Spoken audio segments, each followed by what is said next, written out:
Y así escuchábamos a las palabras del secretario general de la ONU, Antonio Guterres, hablando de que finalizó la era del calentamiento global y ahora comenzó la era de la ebullición. Esto es debido a las altas temperaturas, a la ola de calor que se está viviendo en el hemisferio norte, donde trajo aparejado incendios forestales, muertos, también que provocó muertes a los animales, a la sección de la agricultura y a la economía de los distintos países. La Organización Meteorológica Mundial anunció que el mes de julio es el mes más caluroso, más caliente del año, y en particular el 6 de julio batió récords por las altas temperaturas que se vivió durante ese día. Así entonces anunciaron cómo ha finalizado la era del calentamiento global para que comience la era de la ebullición. Y para hablar acerca de este tema, del cual venimos ya hablando hace varios días y el cual nos mantiene a todos en vilo, estamos en contacto con Carlos Nobre, que es investigador del Instituto de Estudios Avanzados de la Universidad de Sao Paulo, desde Brasil. Muy buenos días, Carlos Nobre, por su contacto. Y queremos saber cuál es la importancia de esta declaración que hizo la Organización Meteorológica Mundial, diciendo que julio es el mes más caluroso del año. Sí, buenos días.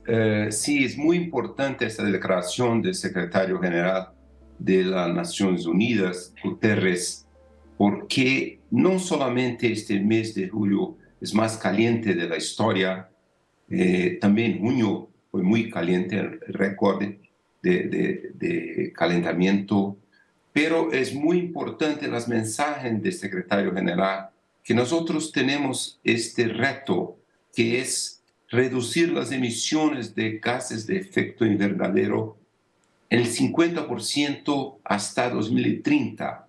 Y nosotros no nos estamos caminando en esta dirección. Las emisiones fueron las más altas del registro histórico en 2022, están muy altas en la primeros 6 meses de 2023. Entonces, es una mensaje muy desafiadora del secretario general que nosotros tenemos que combatir la emergencia climática de calentamiento global, evolución global que está llamando ahora, con la reducción muy rápida de las emisiones. Este es un reto, tal vez el mayor reto por la humanidad, reducir las emisiones, cerrar las emisiones hasta mitad del siglo. Ujú.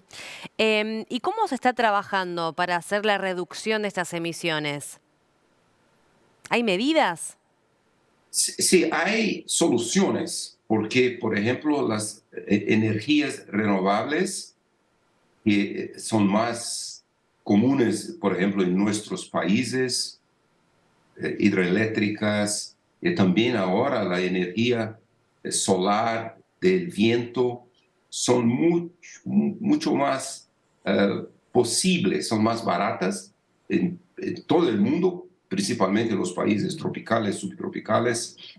Entonces, es posible, sí, la velocidad que estamos cambiando para energías renovables con cero emisiones es muy lenta. Ese es el problema, es muy lenta.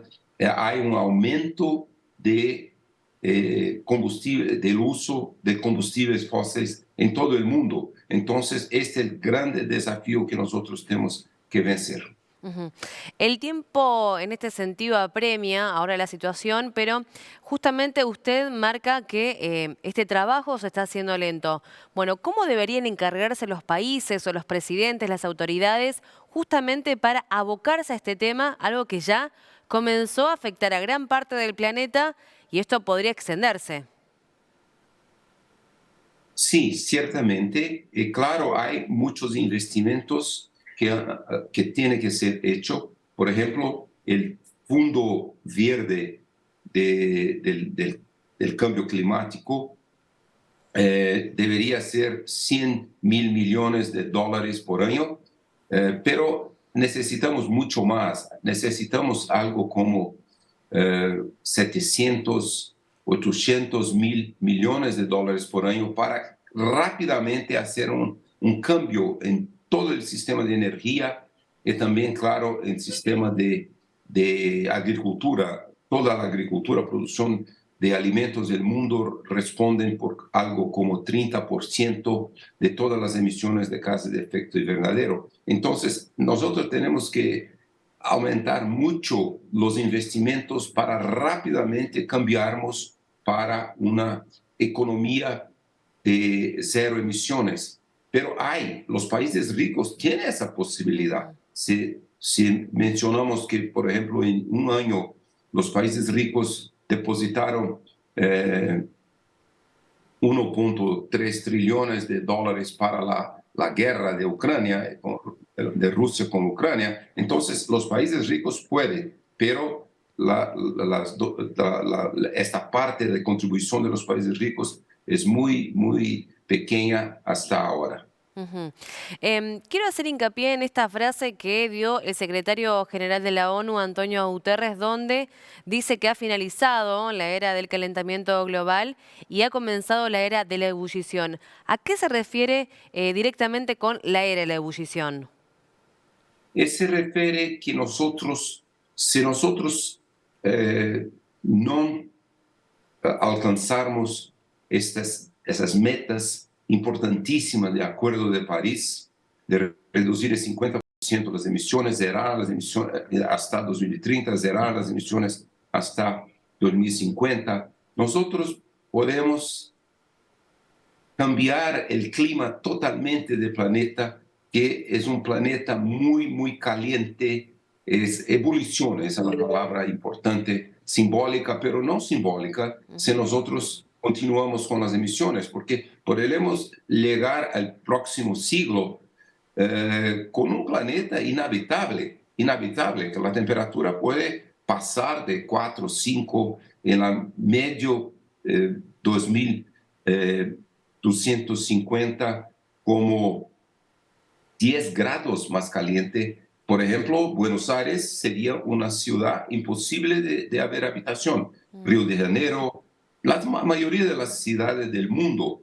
Entonces, esta es la razón del secretario general no más llamar calentamiento global, pero evolución. Estamos calentando esto tanto que el planeta se tornará inhabitable. Ujú.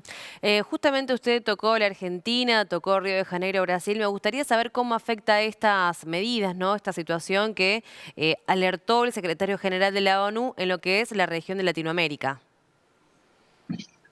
Sí, también, por ejemplo, durante los meses más calientes de verano, la situación se va a cambiar para una situación muy, muy caliente en toda parte de Latinoamérica, de Sudamérica principalmente, como muchas ciudades de Argentina, Buenos Aires y muchas otras, y también todas las ciudades en las zonas costeras de Brasil, Porto Alegre, Río de Janeiro. Entonces, ¿por qué estamos caminando para una situación que no habrá cómo combater después de atingirmos estos niveles muy altos de calentamiento global, esta evolución global? Entonces, claro, nosotros, los países Brasil es un país de grandes emisiones de gases, Argentina mucho menos, pero nosotros podríamos ser los primeros países del mundo a atingir estas metas, porque muchas de nuestras emisiones tienen a ver con la agricultura, en Brasil con deforestación. Entonces podremos rápidamente eh, practicar una agricultura llamada agricultura regenerativa, y también en Brasil será totalmente la deforestación de la Amazonía. Entonces podríamos, realmente los países de Sudamérica podrían ser entre los países primero a alcanzar estas metas del Acuerdo de París. Ujú. Entonces dejemos planteados cuáles son los desafíos de aquí en más para justamente mitigar lo que es el cambio climático. Sí, sí, estos son los grandes desafíos que como nosotros tuvimos 2022 con las mayores emisiones de gases de efecto invernadero, como digo, 2023, muy altas emisiones. Entonces, estos son los grandes desafíos, como en como 6 años, 7 años, reducir el 50% las emisiones. Es el mayor desafío de la humanidad. Y por último, me gustaría saber cuáles son aquellas acciones individuales, ¿no? Que uno podría comenzar desde su pequeño hogar para justamente suavizar lo que son estas altas temperaturas y justamente como lo alertó el secretario general de la ONU, que cada vez esto va a ir en aumento y va a ser más peligroso. Entonces, ¿cuáles son las acciones individuales que deberíamos comenzar a tomar nosotros?